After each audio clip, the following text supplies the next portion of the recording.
Continuing on with the B17, I'm doing the sub-assemblies as we speak. Fuselage is all together. I'm starting the putty run on it. I got most of it sanded, but got to go back through, and I had to add a little bit more and get it all flushed. And tomorrow's time change, so we're losing an hour. Hopefully I get to do more, but it is what it is. This is a canopy that I'm going to vacuum form for a fellow modeler.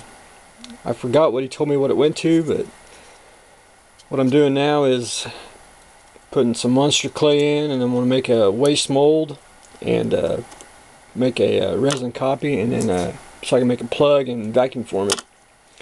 And he had a few little cracks and scratches that I sanded out, but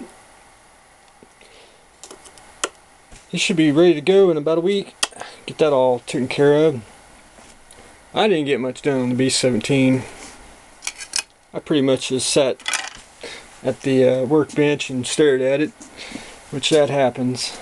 Star Destroyer. Basically, all the lights are in. I got all the conning tower glued on. I'm in the process now of getting all the little small parts.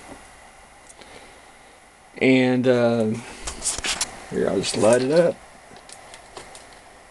The last light that I had to get in was the neck light, I guess. But I got that in, and now I'm just going back in with styrene strips and some square stock, and I'm going to fill in all the gaps. But everything's secured on here. It's just I got to fill in some gaps, and then I'll just take styrene squares and strips, and I'll just add some detail, and it'll make it good and sturdy, and it'll blend in with the whole. I'm rocking and rolling on the Star Destroyer. I got all the you get side strips, which I was crazy enough to glue them. I glued them actually upside down on one of them when I first started, so always read the instructions. So I got them. I got the one that I glued on upside down, off and back on correctly, and you get top and bottom. And I started on the shuttle bay rim. I gotta do one more side. Getting the bottom part on here, and notice there's a gap, which I'm just going to fill in with putty. Be good as new. And it's just like right here, the got a little bit of a gap, and I'll get the correct size of tubing. But see, I hide the gap, and it'll be flush with the hole. Very little cosmetics. For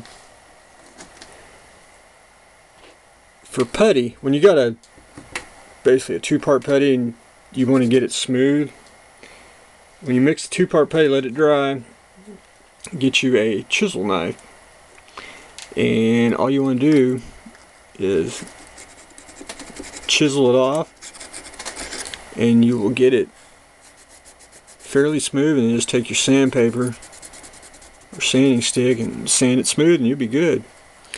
And you're kind of carving and sanding all at one whack,